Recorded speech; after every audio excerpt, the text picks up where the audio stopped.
So Josh, let's talk a little bit about the future of crypto mining and where's this all going?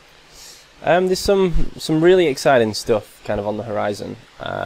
It's become quite clear over the past few months that there's quite a good separation now, or it seems to be that way, between the communities between ASIC mining and GPU mining.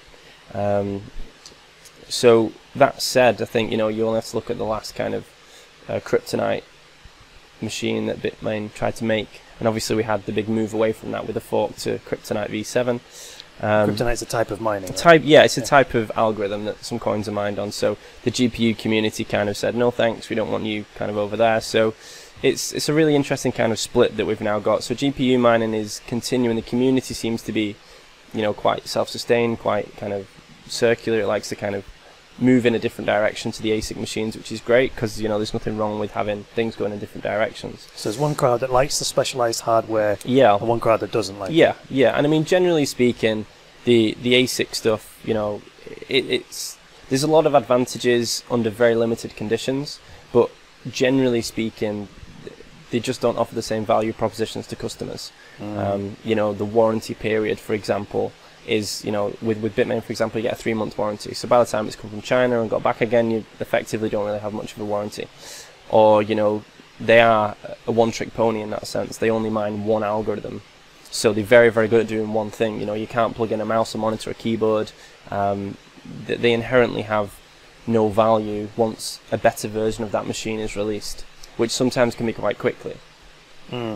Or if the GPU community decides to fork a coin, it was made to do one thing and now it's slightly different, it can no longer do that thing and effectively becomes a paperweight. And you have to have the latest machines because it's a competitive game. Yeah, it's a horsepower race. And if you've got like a next generation miner, well then that's why there's no secondary market, because the machines become either less profitable or unprofitable. Yeah, so you obsolete very quickly. Yeah, so the technology in that sector moves very quickly, whereas in GPU mining, the technology doesn't move as fast. You might get a new graphic card cycle every 2 or 3 years, and generally speaking, the new cards might be 20, maybe 30% faster than the old generation, but on release, sometimes twice as expensive. So there's that kind of, it's a very slow kind of difference in technology there. So and they have to remain flexible for all the kind of development platforms for games. That's right. Yeah. So they're inherently much more flexible. These machines can mine any coin, anytime, any place.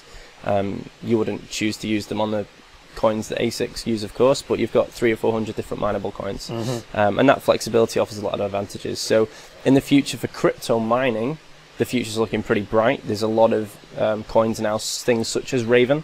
Raven coin is a new coin which is designed from the ground up to be ASIC resistant. The algorithm automatically rotates. It's got a huge community following. It's extremely profitable to mine at the moment. It's a fantastic coin. So that one changes its mining it changes the algorithm that it's mined on. Yeah, so it's a clever bit of kit. And that makes GPUs more useful because they're so flexible. That's right. They can follow it around. Exactly almost, that. Right? Exactly that. Yeah. Okay. And then obviously virtually impossible for ASICs to do that because they're only good at one thing and can't rotate the same way. Right. Right. So that's that kind of one thing, and there's lots of other, new developments moving in the crypto space. But ultimately, it comes down to one CPU, one vote. The original kind of white paper of Bitcoin. At this scale, it's a little bit different because you've got lots of equipment. But generally, if you had one of these graphics cards in your computer for playing games, it's still 1/6 the power of what you see behind it. You can still participate. You can still participate, right? And that's kind of what's important. So it's a really interesting thing. So GPU mining community is moving in a really good direction. It seems to becoming emboldened by potential attacks from other sources, as it were. Right. But then outside of the cryptocurrency space, if we zoom out again a little bit to what's happening in the wider space, we've got a lot of corporate adoption coming quite quickly. We've got a lot of kind of bigger entities now getting involved in crypto. Goldman Sachs have just opened up their respective trading. A lot of big companies are now looking at blockchain and adoption and Ripple use for all the big banks. And, it's only going to be a matter of time before the big kind of companies take advantage of all this distributed power. So right now we're all mining cryptos, but I see in a time period very soon where we're going to be using our equipment to provide commercial services. So the example I always kind of talk about when I explain this is the film Avatar with James Cameron, amazing film that was beautiful. So that took about 7 years to make, and people's estimations vary differently, but the kind of word on the street, as it were, is it took somewhere around 2 years total time to kind of render, or the time it took to render the film in its completed form. Right. You know, the processing power to make that film. Is that like if you had like man hours, but computer hours to render all the footage? Yeah, it took a really long time, because each one of those scenes took, you know, it was very detailed. It was extraordinarily detailed. And this is many years ago. Yeah, many years ago, you know, 7 or 8 years ago now. So why would companies such as Disney or Pixar, who make these massive films in the future, not tokenize the graphical render power of these films and, hey, put it across a world of graphics cards? So I don't see it very long before, you know, applications such as that, where we're mining Disney coin or Pixar coin or any of these types of uses, where you can see the practical implications of cost saving, time saving, benefits for everyone. So that's not cloud mining, that's crowd mining. Yeah, crowd mining. Yeah, exactly. Mining. Yeah. So they can just employ this army of smaller miners. That's and just right. tap all that power. Yeah, and get things like rendered, this. you know, in a very short period of time. That's interesting. And then on the other side, the graphics cards are fantastic for AI deep learning. So, you know, things such as Google self-driving cars, or the AI kind of learning that's going on now in the world, in the commercial world, these graphic cards are phenomenal for.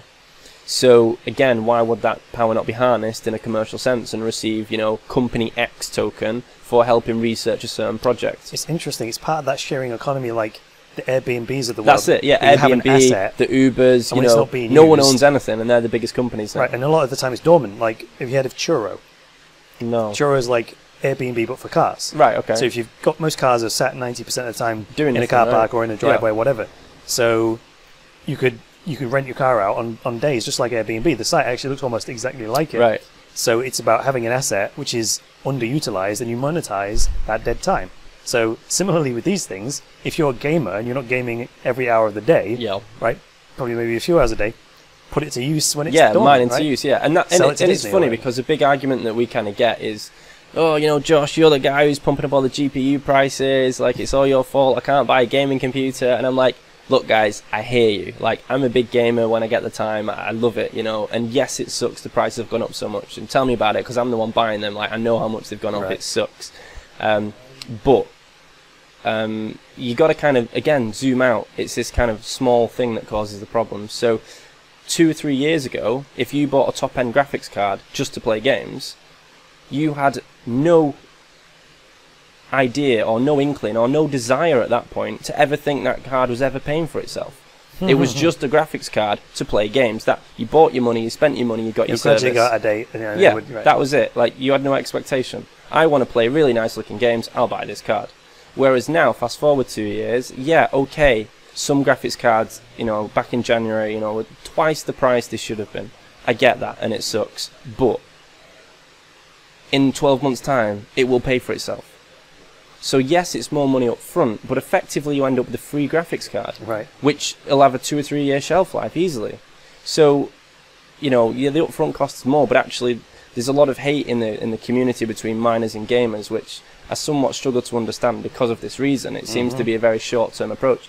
It's annoying to have to pay twice as much for the card, but if you're able to do that, then you're able to kind of, you know, get paid back in that over time. So, so maybe able to get a slightly better graphics card. Yeah. And because it's going to pay for itself. Yeah, and I think that psychology of equipment, particularly computer equipment and graphic card, being used for other commercial services in the future, I think as people get more educated about that, it will change purchasing decisions. Yeah, absolutely. In the wider computing industry as well.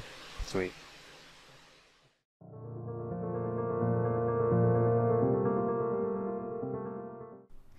Hi there, guys. This is Chris Coney speaking. Thanks for joining me for this part of the GPU mini-series.